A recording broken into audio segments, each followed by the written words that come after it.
Hey guys, it's your boy Arj back again with a new theory which hopefully will also prove to be exactly correct, just like last episode. And this is one I'm equally sure many people won't be able to believe unless you listen through this video right to the very end. Today we will be revealing who the ultimate winner of the Tournament of Power will be. But before we begin guys, if you're new here, don't forget to smash that subscribe button to enter our PS4 Pro giveaway with a copy of Dragon Ball FighterZ, open exclusively only to my channel subscribers and sponsored by Bandai Namco, so join the gang today. But moving straight into it, if you didn't realise already, Goku did not get eliminated. He fell off the arena, but just as I had told you, Frieza would save him. But what I definitely did not say or even think was truly going to happen was the return of Android 17. But his return confirms for certain now who the winner of the Tournament of Power will be.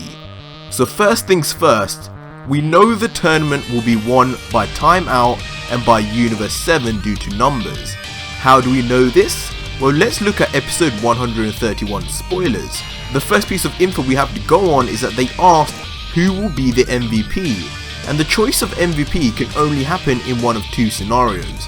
Either Jiren gets eliminated by base form Goku, Frieza and Android 17, meaning an MVP needs to be selected, or time runs out and Universe 7 wins by default, i.e. there's no situation where Jiren wins, because if Jiren won, without doubt the MVP for Universe 11 would be Jiren, both based on the number of opponents eliminated and just overall Jiren being Jiren.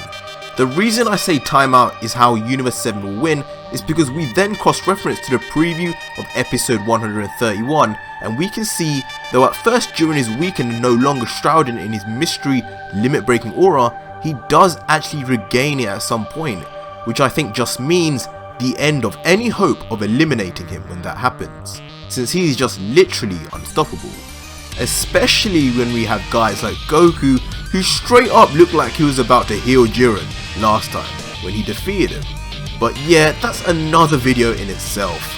But given Universe 7 wins, as we all know they will, there will be a decision to be made over who will be the MVP, aka the most valuable player.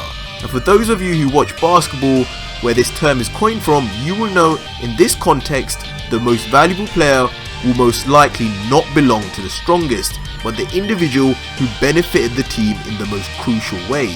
And this is where the answer is displayed right before our eyes. One individual in Universe 7 has surprised us in so many ways.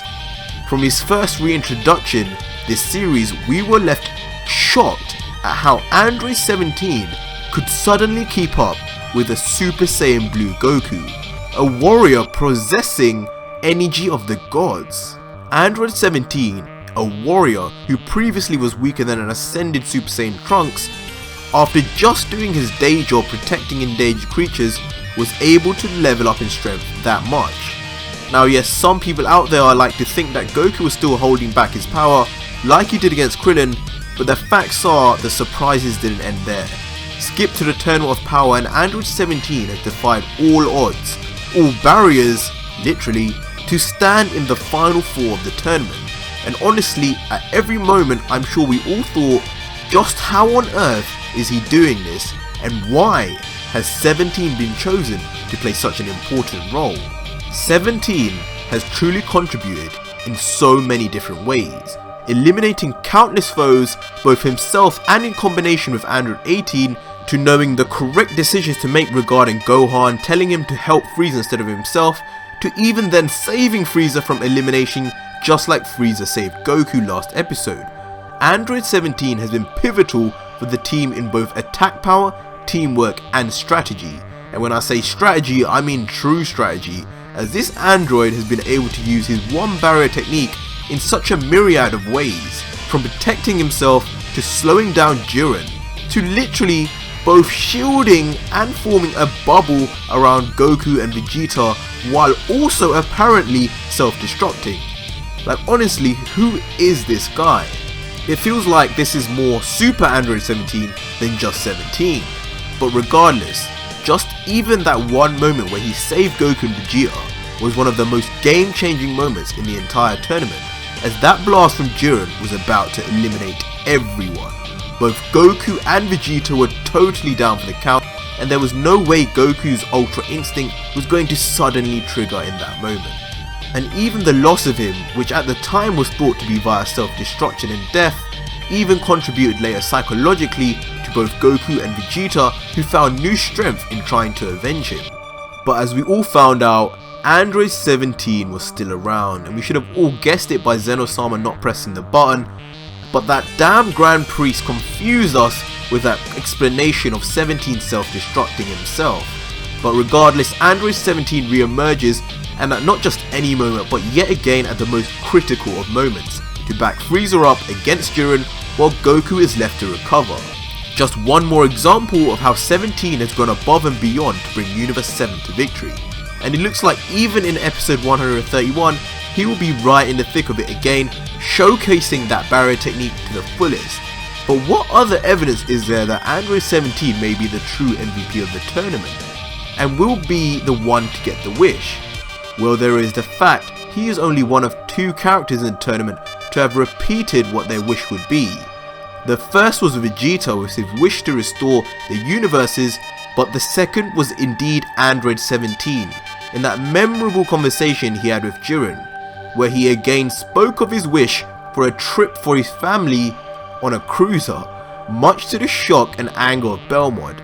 In fact, this is the only time in the tournament a character was specifically asked the question of what they would wish for. Add to this the facial expression of the Supreme Kais and Beerus from episode 131's preview, and we can definitely see the beginnings of what could cause such a reaction. Either it is the very fact Android 17 was chosen over the obvious choice Goku, or the fact Android 17 repeats what he would like to wish for.